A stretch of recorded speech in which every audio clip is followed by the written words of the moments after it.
Hello students, कैसे हो आप सब। आई होप आप सब अच्छे होंगे। तो आज की इस वीडियो में हम बात करेंगे एसआरबी नेट वेजिटेबल साइंस की जो बेसिक टू एडवांस सीरीज चल रही है।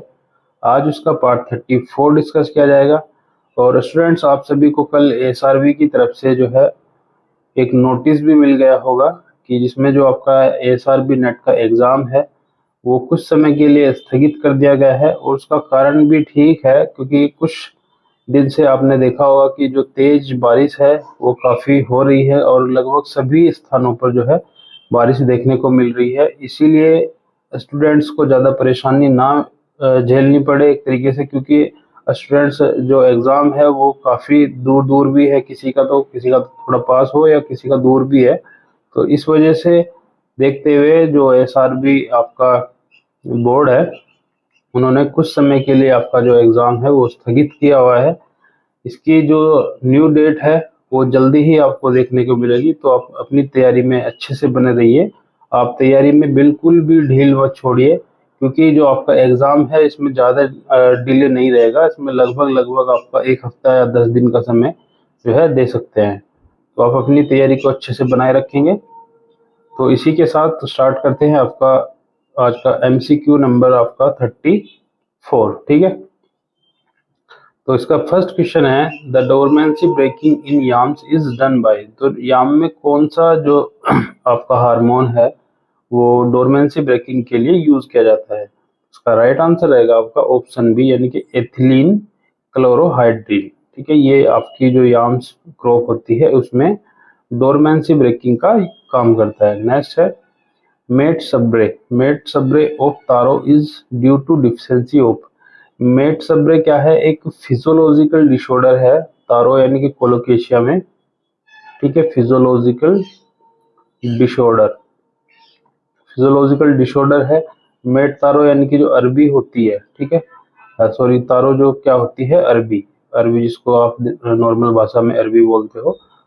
ठीक है, इसका साइंटिफिक नेम है कोलोकेशिया एस्कुलेंटा। ठीक है, कोलोकेशिया एस्कुलेंटा इसका साइंटिफिक नेम है। तो इसमें जो फिजियोलॉजिकल डिसऑर्डर होता है मेट सब्रे, ये किस न्यूट्रिएंट की डिफिशियंसी से होता है। तो इसका राइट आंसर रहेगा ऑप्शन सी, यानी कि कैल्शियम की डिफिशियंसी से। नेक्स्ट देख लेते हैं। नेक्स्ट है आपका, black rot of sweet potato is caused by. तो स्वीट पोटैटो में जो ब्लैक रोट डिजीज आपको देखने को मिलता है, ये किस जो है कारण देखने को मिलता है। इसका जो आपका जो एक तरीके से बोल सकते हो पैथोजन है वो कौन सा है। तो उसका राइट आंसर रहेगा ऑप्शन बी, यानी कि सेरेटोसाइटिस फेम्ब्री फिम्ब्रिएटा। ठीक है, सेरोटोसाइटिस फिम्ब्रिएटा इसका जो है पैथोजन रहेगा।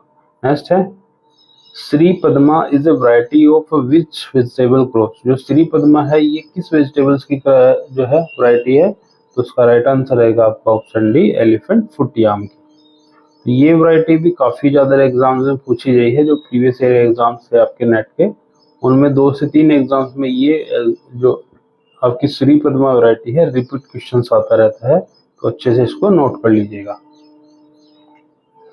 नेक्स्ट है आपका, the presence of capsinoids in chilli is controlled by the.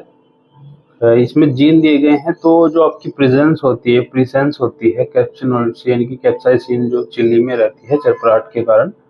ठीक है, तो इसको किस चिली में कंट्रोल किस जीन के द्वारा किया जाता है। तो इसका राइट आंसर रहेगा आपका ऑप्शन बी, यानी कि पन1 जीन। ठीक है, पन1 जीन के द्वारा जो एक तरीके से जो चरपराहट होती है चिली में, ठीक है, तो उसको जो है पन1 जीन के द्वारा कंट्रोल किया जाता है। नेक्स्ट है, the compounds used to reduce leaf transpiration are known as. तो लीफ ट्रांसपिरेशन को रिड्यूस करने के लिए कौन सा कंपाउंड यूज किया जाता है। तो उसका राइट आंसर रहेगा आपका ऑप्शन ए, यानी कि एंटी ट्रांसपिरेंट। एंटी ट्रांसपिरेंट का यूज इसीलिए करते हैं कि जिससे कि जो लीफ का सरफेस एरिया होता है उससे कम आपका जो वाटर है वो लॉस हो सके। ठीक है, इसीलिए एंटी ट्रांसपेरेंट का यूज किया जाता है आपका।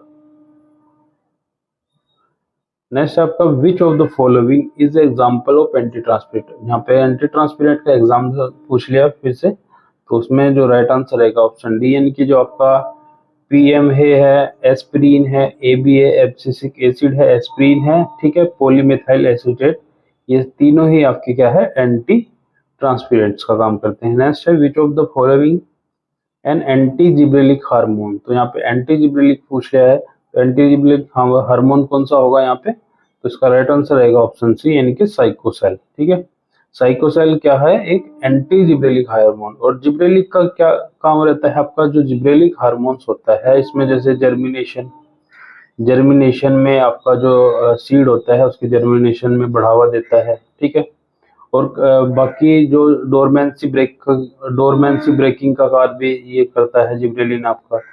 तो इसके अपोजिट का काम करता है साइकोसेल, ठीक है। यानी कि एक तरीके से ये जर्मिनेशन भी अच्छे से नहीं होने देगा, डोरमेंसी को भी जो है बढ़ावा देगा, डोरमेंसी ब्रेकिंग नहीं होने देगा। तो इसका जो अपोजिट है यहाँ पे, एंटी का मतलब है अपोजिट का काम करता है आपका साइकोसेल। नेक्स्ट है अब आपका TIBA. TIBA is used for female production in which crops, तो टीबा एक क्या है आपका हार्मोन की तरह ही काम करता है।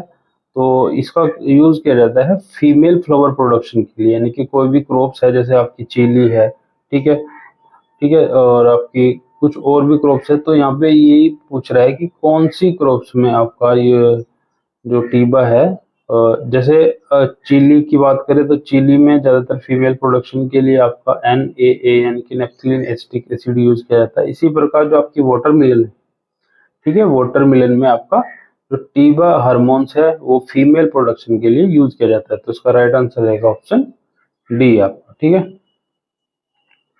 नेक्स्ट है आपका स्पाइनच has dash type of plants, तो स्पाइनच जो है किस प्रकार का प्लांट है, जो तो आपका पालक है, तो एक डाइस है या एक्सट्रीम मेल है या वेजिटेटिव मेल्स है या आपका ऑल ऑफ दीज है। तो इसका राइट आंसर रहेगा ऑल ऑफ दीज, यानी कि एक डायोसिस टाइप का आपको फ्लावर प्लांट्स होता है, और आपका एक्सट्रीम मेल ज्यादातर इसमें मेल्स पाया जाता है, वेजिटेटिव मेल्स होता है, ठीक है, जो आपका स्पाइनच होता है। नेक्स्ट है आपका pillow a fruit disorder of processing cucumber due to the low dash level in the tissue, तो जो पिलो डिसऑर्डर देखा जाता है आपका कुकुम्बर में, आप सभी को पता है कि कैल्शियम की कमी से देखा जाता है, ठीक है। तो इसीलिए यहाँ पे क्या आ गया, लो टू डैश लेवल, यानी कि कैल्शियम लेवल का जो टिश्यू में जब डिक्रीज हो जाता है तो उसमें क्या देखा जाता है, पिलो कंडीशंस देखी जाती है। तो इसका राइट आंसर आएगा आपका कैल्शियम। नेक्स्ट है which of the following allotetraploid in nature, तो इनमें से कौन सा एलोटेट्राप्लॉइड नेचर का वेजिटेबल है, तो आप सभी को पता है जो आपकी ओकरा है वो एक क्या है, एलोटेट्राप्लॉइड नेचर्स की। नेक्स्ट है आपका the term vernalization is given by, जो वर्नलाइजेशन टर्म है आप सभी को पता है जिसमें लो टेम्परेचर से जो आपके सीड्स वगैरह होते हैं और की जर्मिनेशन होता है, जब लो टेम्परेचर के लिए रिक्वायरमेंट होती है तो उसी कंडीशंस को बोलते हैं वर्नलाइजेशन। तो ये टर्म किसने दी थी, ये दी थी आपकी लाइसेंको ने, ठीक है। तो इसका ऑप्शन ए जो है राइट हो जाएगा, यानी कि लाइसेंको। नेक्स्ट है gherkin. Gherkin belong to which vegetable crop family, तो घार्गिन क्या है, एक कुकुरबिटेसियस जो है फैमिली से बिलोंग करती है। नेक्स्ट है आपका to evaluate a large number of germplasm line where seed is in small quantity which design is used, यानी कि ये कह रहा है कि जब large number of germplasm line हो आपके पास, तो आपके पास जो है सीड जो है बहुत ही स्मॉल क्वांटिटी में हो, तो उसके लिए कौन सा जो है डिजाइन यूज किया जाता है। तो उसका राइट आंसर रहेगा आपका ऑप्शन सी, यानी कि एगमेंटेड डिजाइन। इसके लिए क्या यूज करते हैं, एगमेंटेड, यानी कि सीड तो आपके पास बहुत कम है, बहुत ही स्मॉल क्वांटिटी में है, और जर्म प्लाज्म लाइन्स है आपके पास बहुत large number of germ plasm, तो उसको एवेल्युएट यानी कि उसका मूल्यांकन किस तरह करेंगे, आपकी एगमेंटेड डिजाइन के द्वारा। नेक्स्ट है the range of correlation varies between, जो आपकी कोरिलेशन होता है, ठीक है, जो प्रसार होता है, तो उसकी जो रेंज होती है, रेंज जो प्रसार होता है कोरिलेशन का, ठीक है, तो उसका कितने से कितने के बीच रहता है, तो ये रहता है आपका ऑप्शन बी, यानी कि -1 से +1 के बीच रहता है आपका कोरिलेशन का रेंज। ठीक है, तो ये भी क्वेश्चंस काफी बार पूछा गया है। नेक्स्ट है आपका the Hisar Shyamal of elephant is result of crossing between, यानी कि हिसार श्यामल एक वैरायटी है एलिफेंट फुटियाम की। ये किस किस की जो वैरायटी की क्रॉसिंग का जो है एक रिजल्ट है, तो उसका राइट आंसर रहेगा आपका ऑप्शन बी, यानी कि ओसे और बी आर 112। ठीक है, ओसे और बी आर 112 इन दोनों की क्रॉस है आपका हिसार श्यामल।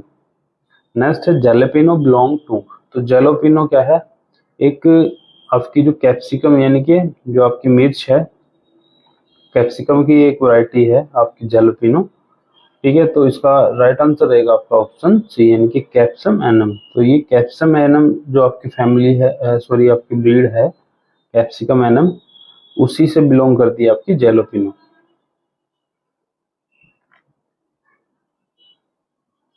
नेक्स्ट है the resistant to yellow vein mosaic virus in okra line IC 1542, यानी कि 1542 इज कंट्रोल्ड बाय।